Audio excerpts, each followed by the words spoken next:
नमस्कार दोस्तों, मैं विशाल डिज़ायर एकेडमी यूट्यूब चैनल में आपका हार्दिक स्वागत करता हूँ। तो आज हम स्टार्ट करने जा रहे हैं नया कोर्स जिसका नाम है complex analysis. Complex analysis mathematics की कई फील्ड जैसे कि बीएससी, एमएससी, इंजीनियरिंग, डिप्लोमा और नेशनल लेवल की एग्जाम जैसे कि CSIR NET, IIT JAM, GATE, NBHM, ऐसे कई एग्जाम में बहुत ही इम्पोर्टेंट टॉपिक है। तो दोस्तों हम कॉम्प्लेक्स एनालिसिस बहुत ही बेसिक से स्टार्ट करेंगे। तो कॉम्प्लेक्स एनालिसिस के आज के पहले लेक्चर में हम देखने वाले हैं what is a complex number, फिर देखेंगे why we need a complex number और बाद में देखेंगे who defined a complex number. तो चलिए दोस्तों स्टार्ट करते हैं।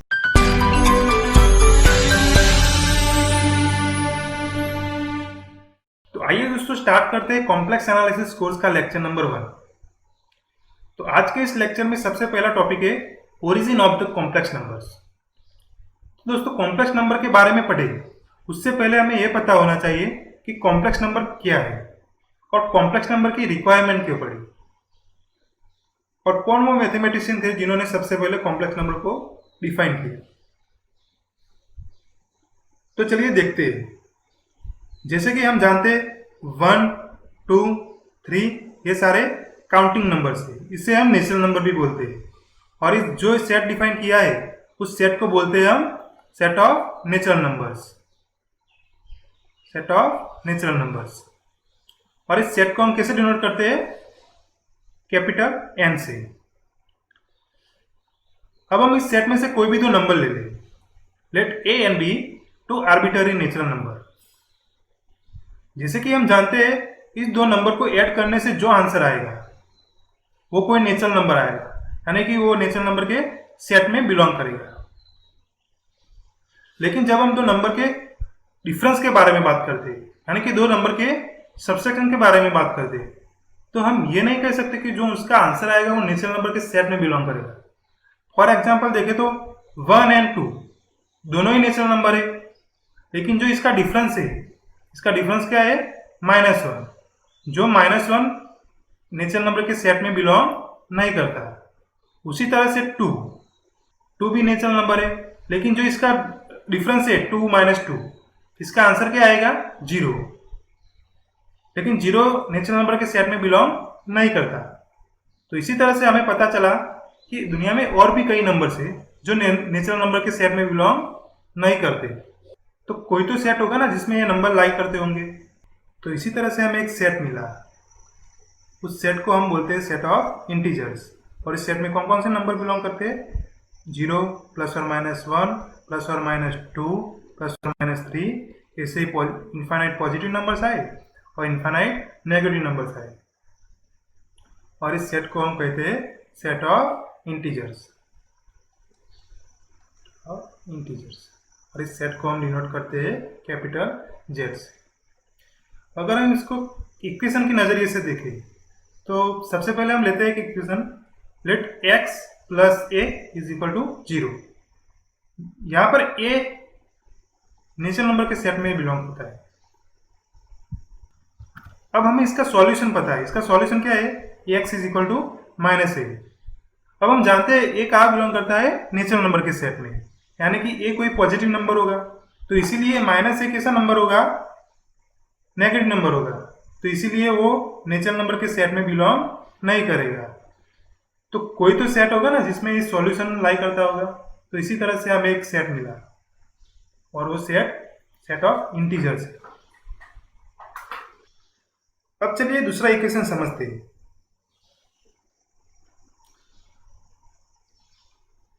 Late 2x - 1 = 0। इस इक्वेशन की खास बात यह है कि इसके जो कोएफिशिएंट्स है वो कहाँ बिलोंग करते हैं? इंटीजर के सेट में बिलोंग करते हैं। लेकिन जो इसका सॉल्यूशन हमें पता है, इसका सॉल्यूशन क्या है? x = 1/2। जो इसका सॉल्यूशन है वो नेचुरल नंबर में भी बिलोंग नहीं करता और इंटीजर में भी बिलोंग नहीं करता। तो इसका मतलब कोई और सेट होगा जिसमें सॉल्यूशन लाई करता होगा। तो इसी तरह से हमें एक सेट मिला और इस सेट में कैसे नंबर आए? p/q टाइप के, जहाँ p एंड q कहाँ बिलोंग करते हैं? इंटीजर के सेट में।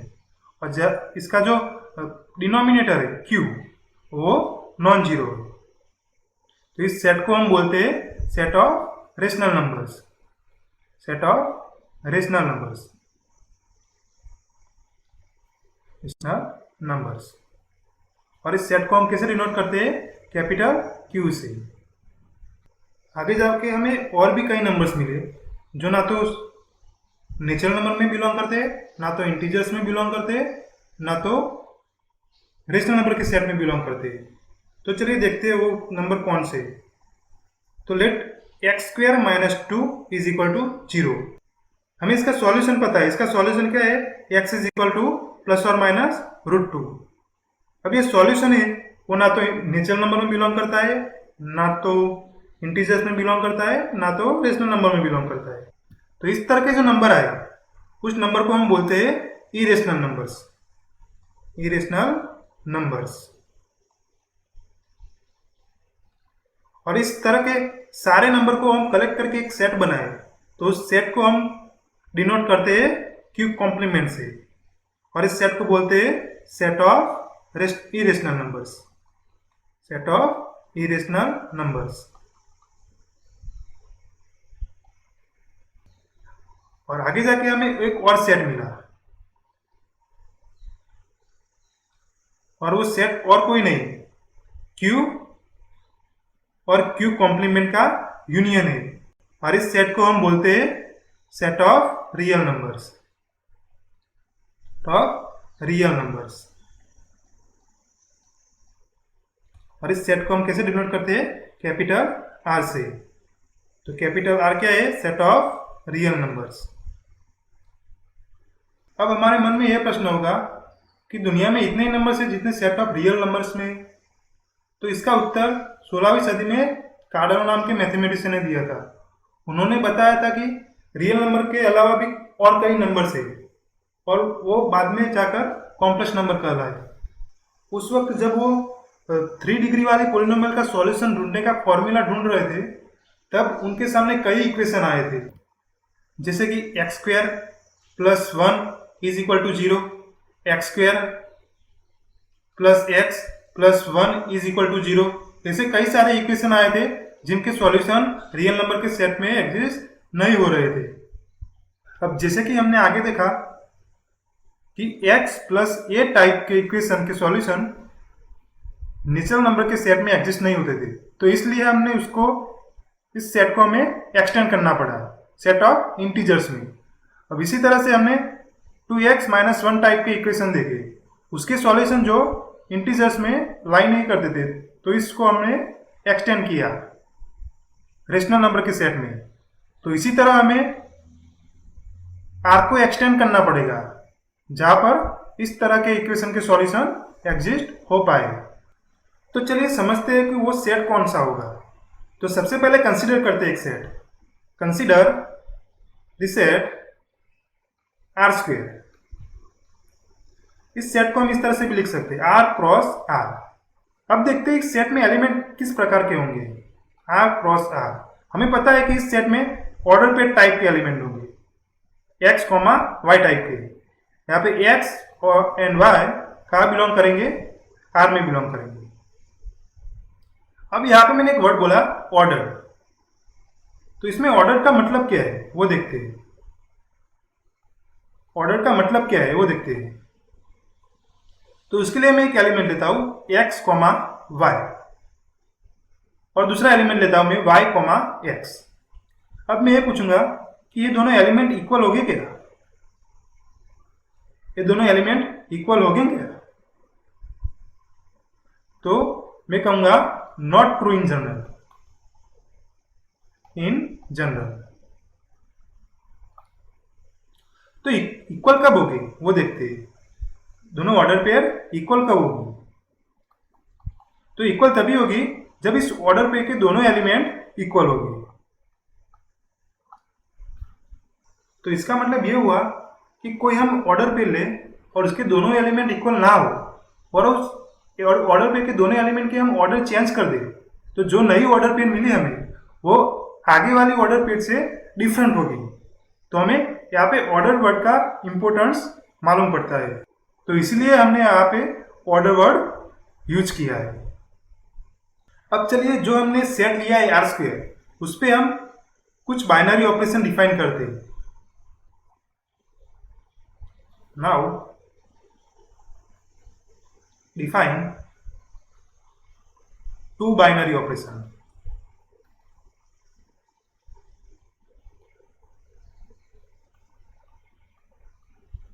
On R square. Binary operation क्या है वो तो हमने ग्रुप थियरी, रिंग थियरी में पढ़ा होगा, तो हम यहाँ पे वो डिस्कस नहीं करेंगे। तो चलिए डिफाइन करते हैं। तो उसके लिए दो एलिमेंट लेते हैं हम, x1 y1 and x2 y2, be two elements of R square. अब पहला ऑपरेशन डिफाइन करते हैं एडिशन। तो देखते हैं कैसे डिफाइन करते हैं हम। x1 y1 plus x2 y2 is equal to, कैसे डिफाइन करते हैं देखते हैं। तो ये जो आंसर आएगा वो कोई ऑर्डर पेयर ही आएगी। तो ऑर्डर पेयर में पहला एलिमेंट कौन सा होगा वो देखते हैं। वो पहला एलिमेंट होगा x1 प्लस x2 और दूसरा एलिमेंट होगा y1 प्लस y2, यानी कि हमने कंपोनेंट वाइज एडिशन किया है। अब दूसरा बाइनरी ऑपरेशन डिफाइन करते हैं। x1 y1 dot x2 y2। अब ये जो ऑर्डर पेयर आएगी उसका पहला एलिमेंट कौन सा आएगा ये देखते हैं। तो x1 x2 minus y1 y2, ये पहला एलिमेंट आएगा। दूसरा एलिमेंट आएगा x1 y2 plus y1 x2। तो जो आंसर आया वो ऑर्डर पेयर आएगा। तो इस तरह से दो बाइनरी ऑपरेशन डिफाइन किया हमने। अब यहाँ पे जो हमने सेट लिया है आर स्क्वायर, उसके साथ हम ये दोनों बाइनरी ऑपरेशन जोड़ दें, यानी कि R square addition and multiplication. तो ये जो स्ट्रक्चर बनता है वो स्ट्रक्चर फील्ड फॉर्म करता है, तो फील्ड बनाता है। दोस्तों हम ये मान लेते हैं कि यहाँ पे ग्रुप, रिंग और फील्ड क्या है, उसकी डेफिनेशन क्या है और उसको चेक करने के तरीके कौन से, वो सब हम मान लेते हैं, हमें आता है। तो हमें ये चेक करना है कि ये फील्ड कैसे बनाता है। तो हमें पहले चेक करना पड़ेगा कि जो आर स्क्वायर है, हमारा सेट आर स्क्वायर है, वो पहले बाइनरी ऑपरेशन यानी कि एडिशन के साथ कॉम्यूटेटिव ग्रुप बनाता है। क्या? Commutative group, commutative group. इसी तरह से दूसरा क्या चेक करना पड़ेगा हमें, जो इसके नॉन जीरो एलिमेंट है, इस सेट के नॉन जीरो एलिमेंट है, वो दूसरे बाइनरी ऑपरेशन के साथ कॉम्यूटेटिव ग्रुप बनाता है। दूसरे बाइनरी ऑपरेशन के साथ कॉम्यूटेटिव ग्रुप बनाता है। तो इसी तरह से हमें लास्ट प्रॉपर्टी चेक करनी पड़ेगी, वो है multiplication. Multiplication is distributive over addition. तो यहाँ पे क्या चेक करना पड़ेगा हमें, तो उसके लिए कोई भी तीन एलिमेंट ले लें हम, x1 y1, x2 y2, और x3 y3। कोई भी तीन एलिमेंट लेते हैं हम आर स्क्वायर में से। तो हमें ये चेक करना है कि मल्टीप्लिकेशन डिस्ट्रीब्यूटिव है ओवर एडिशन पे। तो ये कैसे चेक करते हैं हम देखते हैं। तो सबसे पहले हमें क्या चेक करना पड़ेगा, यहाँ पे जो मल्टीप्लिकेशन है वो लेफ्ट डिस्ट्रीब्यूटिव ओवर एडिशन है। तो वो देखते हैं, x1 y1 dot x2 y2 plus x3 y3। तो उसका जो आंसर आएगा क्या आएगा, x1 y1 dot x2 y2 plus x1 y1 dot x3 y3। इसी तरह से हमें दूसरी प्रॉपर्टी क्या चेक करनी पड़ेगी, multiplication is right distributive over addition, यानी कि x1 y1 plus x2 y2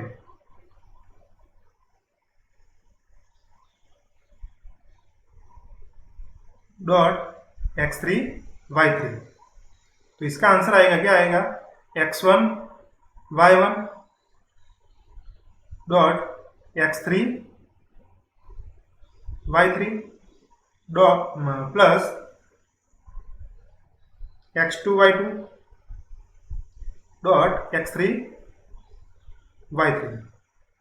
तो जब हम ये तीनों प्रॉपर्टी चेक कर लें तो हमें मालूम पड़ता है कि ये फिल्ड फॉर्म करता है या नहीं। तो यहाँ पे जो आर स्क्वायर है वो एडिशन और मल्टीप्लीकेशन पे फिल्ड फॉर्म करेगा।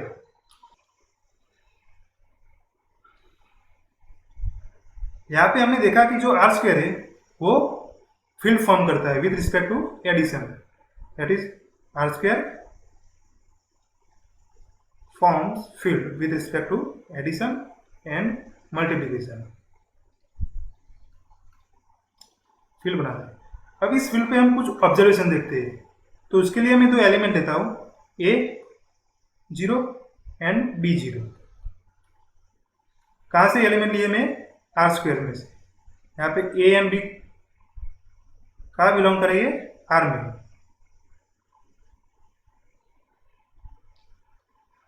इस दोनों एलिमेंट में देखो मैंने सेकंड कंपोनेंट 0 लिया है। अब इस दोनों ऑर्डर पेयर का मैं एडिशन करता हूं, A0 प्लस B0। तो इसका आंसर क्या आएगा, जिसे हमने यहाँ पे डिफाइन किया है ऑर्डर पेयर पे एडिशन एंड मल्टीप्लिकेशन, यहाँ पे देखें तो उसका आंसर आएगा A plus B and second component आएगा 0। उसी तरह से मल्टीप्लिकेशन A0 डॉट B0, इसका आंसर क्या आएगा, AB0। अब यहाँ पे मैं A0 और B0 इस दोनों को मैं रियल नंबर के साथ कंपेयर करता हूँ। कैसे कंपेयर करता हूँ, जो इसका फर्स्ट कंपोनेंट है उसके साथ मैं कंपेयर करता हूँ। तो इसका मतलब A0 को मैंने A के साथ कंपेयर किया और B0 को मैंने B के साथ कंपेयर किया। तो जब मैंने इस दो ऑर्डर पेयर को मैंने रियल नंबर के साथ कंपेयर किया तो उसका एडिशन और मल्टीप्लिकेशन भी उसी तरह से डिफाइन होना चाहिए। तो चलिए देखते हैं उसी तरह से होता है कि नहीं होता। तो यहाँ पे मैंने इस एलिमेंट को क्या लिया है, A, इस एलिमेंट को क्या लिया है, B। तो उसी तरह इस एलिमेंट को किस तरह से डिफाइन किया जाएगा, A प्लस B की तरह, यानी कि वो रियल नंबर के जैसा ही एडिशन डिफाइन कर सकते हैं। यहाँ पे हम उसी तरह से हम मल्टीप्लिकेशन डिफाइन कर सकते हैं या नहीं कर सकते, ये देखते हैं। इसको हमने लिया A, इसको हमने लिया है B, तो इसका डॉट प्रोडक्ट देखते हैं क्या आता है, A इंटू B। तो देखिए यहाँ पे जो इसका मल्टीप्लिकेशन है वो सेम रियल नंबर पे होता है, इसी तरह से यहाँ पे भी होता है। तो यहाँ से हमें ये मालूम पड़ता है कि जो सेट ऑफ रियल नंबर से R वो आर स्क्वायर का सबसेट है, यानी कि जो R है उसे हम आर स्क्वायर की सबफील्ड मान सकते हैं, यानी कि R is a subfield of R2, यानी कि आर स्क्वायर। तो आगे से जब भी हम आर स्क्वायर में, तो चलिए मैं यहाँ पे एक नोट लिखता हूं,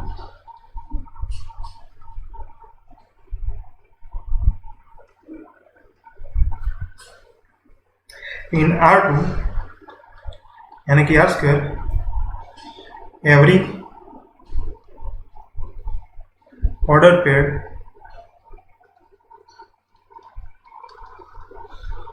A0 can be identified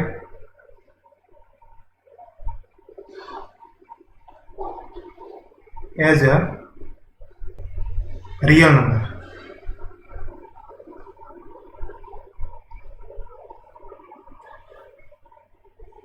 that is A0 is identified by A, where A belongs to real number. अब चलिए हम एक नया टर्म डिफाइन करें, जो टर्म 18वीं सदी में ऑयलर नाम के मैथमेटिशियन ने डिफाइन किया था। उस टर्म का नाम है, चलिए देखते हैं, उस टर्म का नाम है imaginary unit.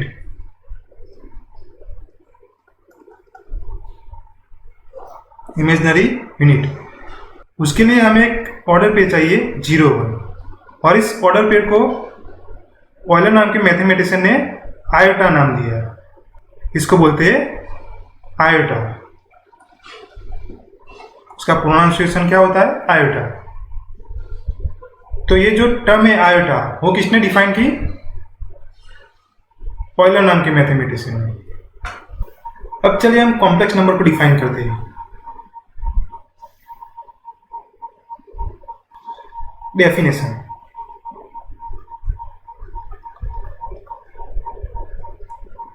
a complex number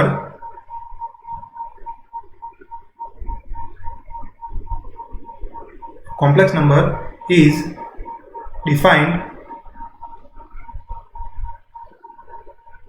as the ordered pair x y। इसको हम डिनोट करेंगे स्मॉल z से।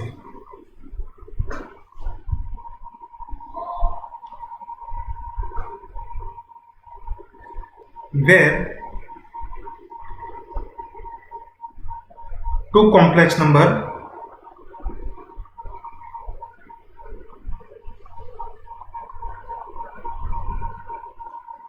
z1 is equal to x1 y1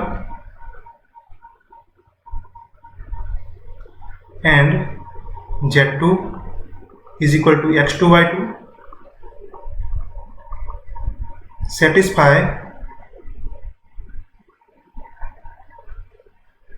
the following operations।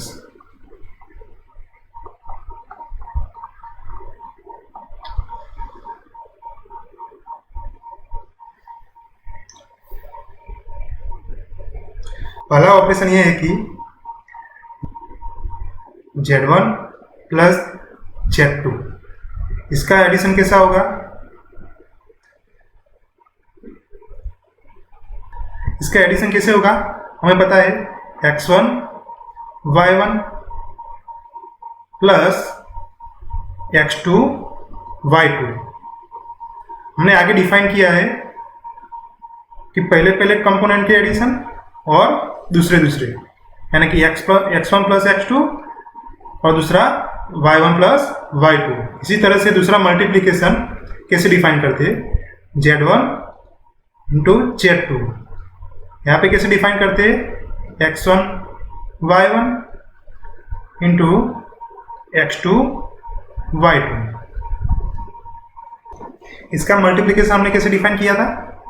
x1 x2 minus y1 y2।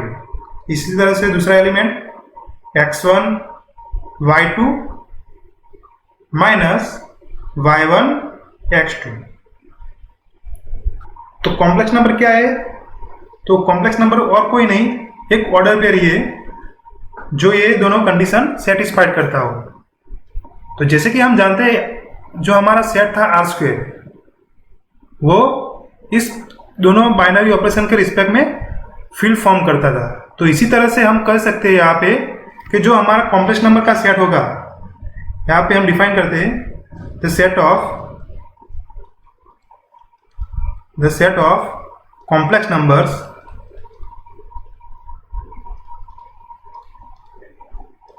Forms a field with respect to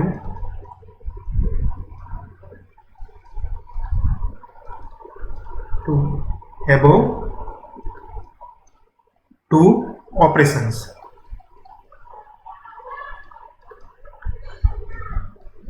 operations और इस set को हम कैसे denote करते हैं? कैपिटल सी से। और इस सेट को बोलते हैं हम the set of complex numbers.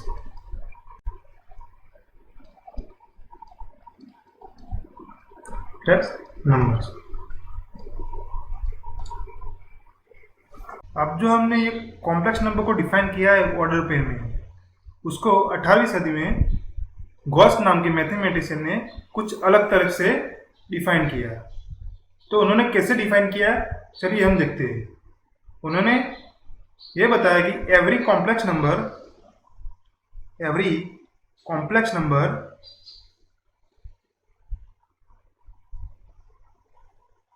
Z, हमने किस तरह से डिफाइन किया यहाँ पे? ऑर्डर पेयर में। उन्होंने बताया कि every complex number z can be written as z is equal to x plus iota y और z is equal to x plus y iota। तो यहाँ पे हमने आयोटा का मीनिंग क्या है हमने देखा था, where iota is nothing but order pair 0 1। इसको सबसे पहले किसने डिफाइन किया था? ऑयलर नाम के मैथमेटिशियन ने। तो जो हमने कॉम्प्लेक्स नंबर को ऑर्डर पेयर में डिफाइन किया था, तो उन्होंने यहाँ पे x प्लस आयोटा y में कैसे डिफाइन किया, तो चलिए वो देखते हैं। तो जैसे कि हम जानते हैं हमारे पास z is equal to order pair x y. इसको हम इस तरह से भी लिख सकते हैं, x0 plus 0 y।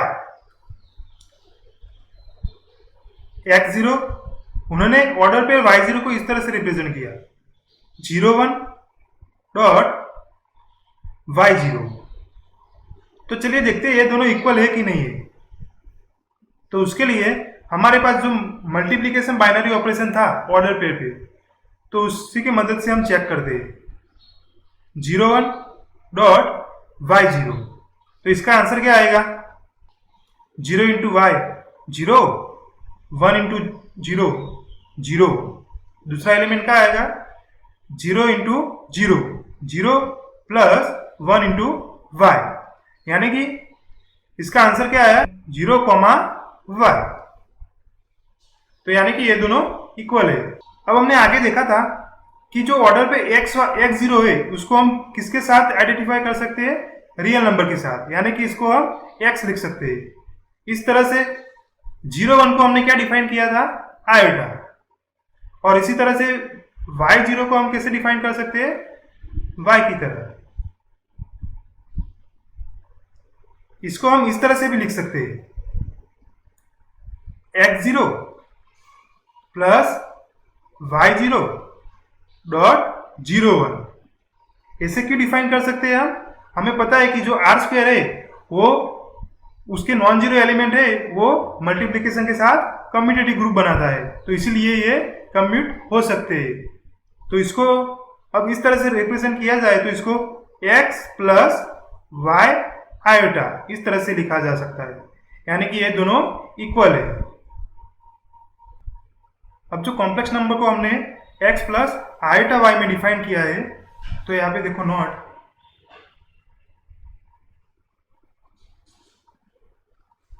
z is equal to order pair x y. इसको हमने कैसे डिफाइन किया? x plus iota y।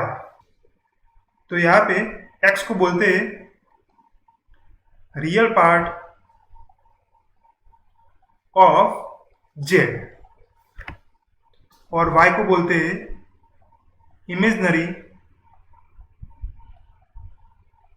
Part of z। इसको आप इमेजिनरी पार्ट क्यों बोलते हैं?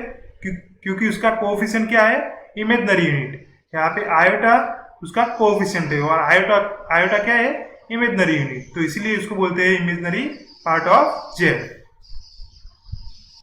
अब चलिए यहाँ पे एक रिजल्ट देखते हैं।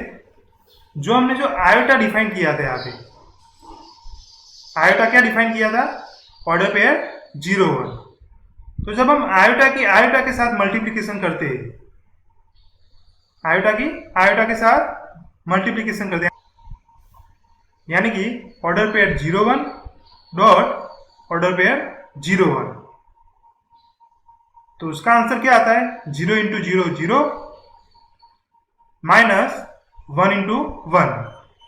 इसी तरह से दूसरा कंपोनेंट क्या आएगा?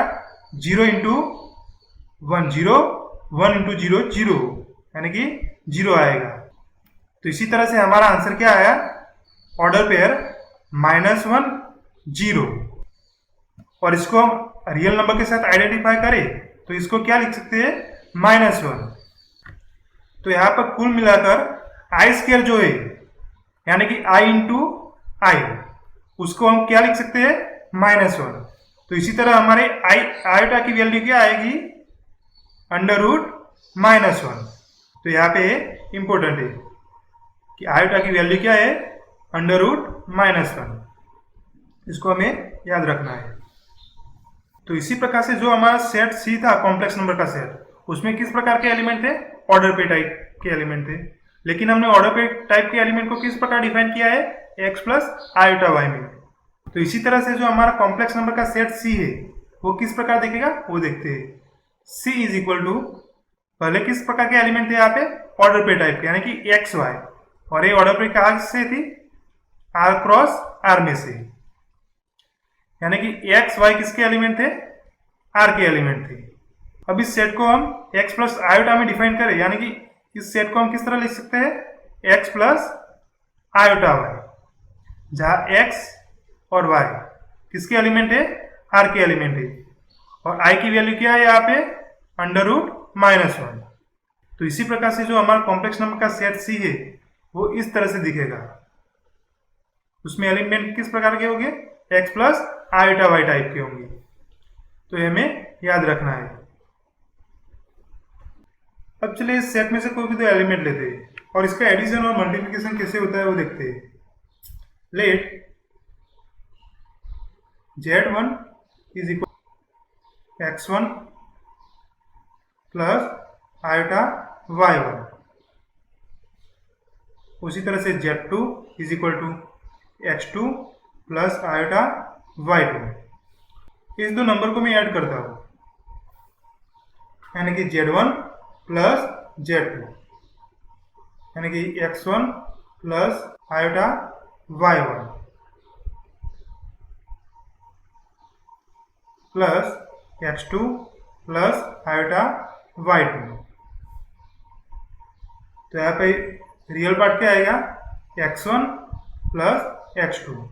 उसी तरह इमेजिनरी पार्ट आएगा y1 प्लस y2। तो इसी तरह से मल्टीप्लिकेशन देखते हैं। z1 into z2 is equal to x1 plus iota y1 dot x2 plus iota y2। तो इसका आंसर क्या आएगा? इसका पहला रियल पार्ट आएगा x1 x2 minus y1 y2। उसी तरह इमेजिनरी पार्ट क्या आएगा? x1 into y2 plus y1 into x2। तो ये आएगा इमेजिनरी पार्ट। अब हम जानते हैं जो हमारा कॉम्प्लेक्स नंबर का सेट है वो इस दोनों बाइनरी ऑपरेशन के रिस्पेक्ट में फील्ड फॉर्म करता है। तो फील्ड फॉर्म करेगा तो उसके पास जीरो एलिमेंट भी होगा, यानी कि एडिटिव आइडेंटिटी भी होगी, मल्टीप्लिकेटिव आइडेंटिटी भी होगी, और उसके हर एक एलिमेंट का एडिटिव इनवर्स भी होगा और हर एक नॉन जीरो एलिमेंट का मल्टीप्लिकेटिव इनवर्स भी होगा। तो चलिए देखते हैं वो कौन कौन से एलिमेंट होगी। तो सबसे पहले देखते हैं उसका जीरो एलिमेंट, यानी कि एडिटिव आइडेंटिटी क्या है। तो फर्स्ट एडिटिव आइडेंटिटी,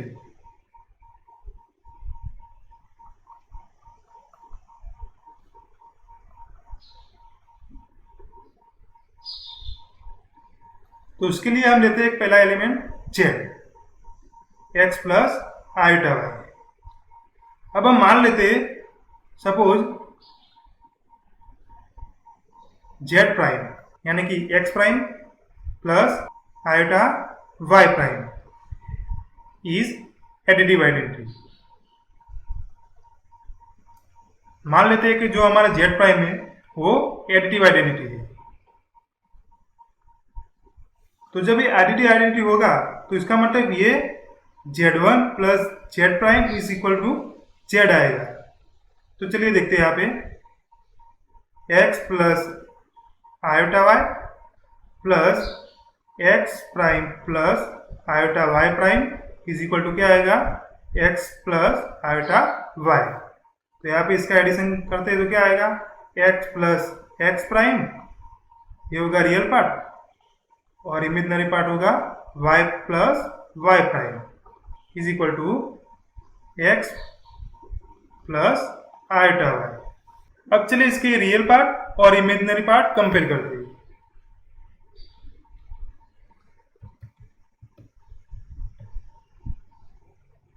तो यहाँ पे x plus x prime is equal to क्या आएगा, x आएगा, और यहाँ पे y plus y prime is equal to आएगा y।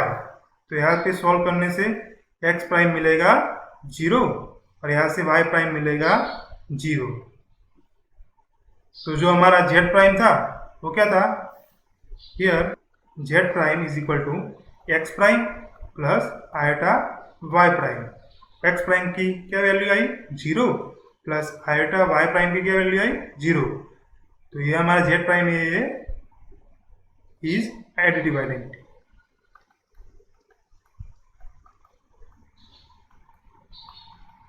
तो इसी प्रकार से हम किसी भी नंबर का एडिटिव इनवर्स भी निकाल सकते हैं। तो एडिटिव इनवर्स देखते हैं हम, additive inverse.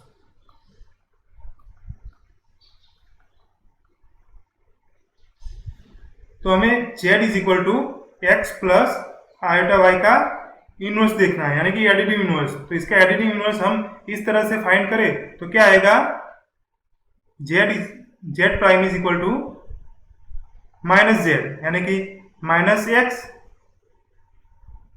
Minus iota y is additive inverse.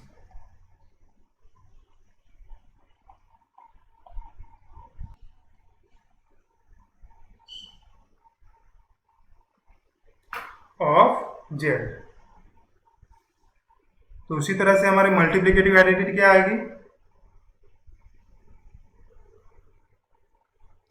Multiplicative identity. तो z is equal to 1 plus iota into 0 is multiplicative identity.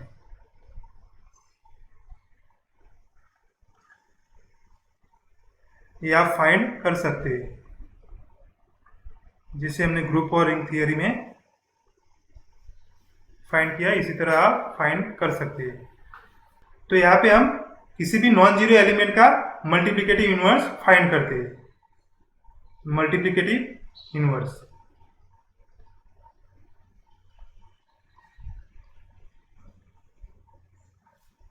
तो हम लेते हैं let z is equal to x plus iota y. ये कोई भी नॉन जीरो एलिमेंट है, यानी कि is not equal to 0 plus iota 0, यानी कि x और y दोनों साथ में 0 नहीं होंगे। तो सपोज हम मान लेते हैं, suppose z prime is equal to x prime plus iota y prime is multiplicative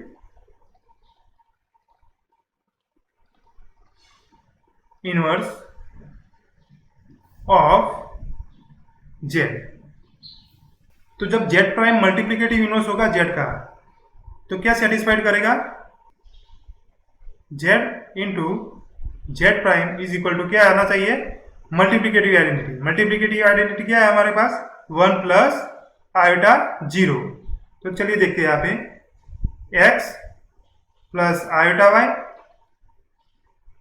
into x prime plus iota y prime is equal to क्या आएगा, 1 प्लस आयोटा 0। तो इसका मल्टीप्लिकेशन क्या होगा, x prime minus y prime, और imaginary part क्या आएगा, x y prime plus y x prime is equal to क्या आएगा, 1 प्लस आइटा 0। तो यहाँ पे कंपेयर करते हैं इमेजनरी पार्ट और रियल पार्ट। तो रियल पार्ट कंपेयर करने से क्या मिलेगा, x into x prime minus y into y prime is equal to क्या आएगा, 1। इसी तरह x into y prime plus y into x prime is equal to क्या आएगा, 0। अब हमें फाइंड करना है x प्राइम और y प्राइम। तो यहाँ पे दो इक्वेशन मिले x प्राइम और y प्राइम में। तो हमारे पास बहुत सारे मेथड है इस प्रकार के इक्वेशन सॉल्व करने की। तो जब ये दोनों हम इक्वेशन सॉल्व करेंगे तो हमारे पास x प्राइम आएगा, x is equal to x upon x square plus y square. इसी तरह y प्राइम आएगा minus y upon x square plus y square. तो इसी तरह हमारा जो z का मल्टीप्लिकेटिव इनवर्स होगा वो क्या होगा, z prime is equal to x prime plus iota y prime. यहाँ पे x प्राइम क्या मिला, x upon x square plus y square plus iota, इसका इमेजनरी पार्ट क्या आएगा, minus y upon x square plus y square. तो ये जो आंसर आया है ये क्या है, कोई भी non zero element z is equal to x plus iota y का मल्टीप्लिकेटिव इनवर्स है। तो हमें जो ये इनवर्स मिला z प्राइम, उसको हम डिनोट करेंगे, कैसे डिनोट करेंगे, z इनवर्स से। हियर मल्टीप्लिकेटिव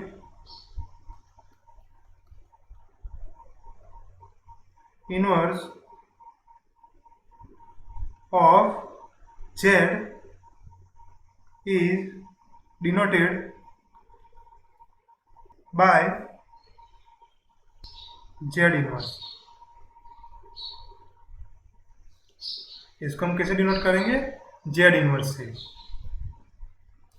तो ये था हमारा कोई भी नॉन जीरो एलिमेंट का मल्टीप्लिकेटिव इनवर्स। तो इसे फाइंड कर सकते हैं हम। तो दोस्तों आज के लेक्चर में हमने क्या देखा, कॉम्प्लेक्स नंबर क्या है और कॉम्प्लेक्स नंबर की रिक्वायरमेंट क्यों पड़ी, और कौन कौन वो मैथमेटिशियन थे जिन्होंने अपना योगदान दिया कॉम्प्लेक्स नंबर को डिफाइन करने में। तो आज के लिए इतना ही। थैंक यू दोस्तों। अगर दोस्तों वीडियो अच्छा लगा हो तो please like, subscribe and share. Thank you.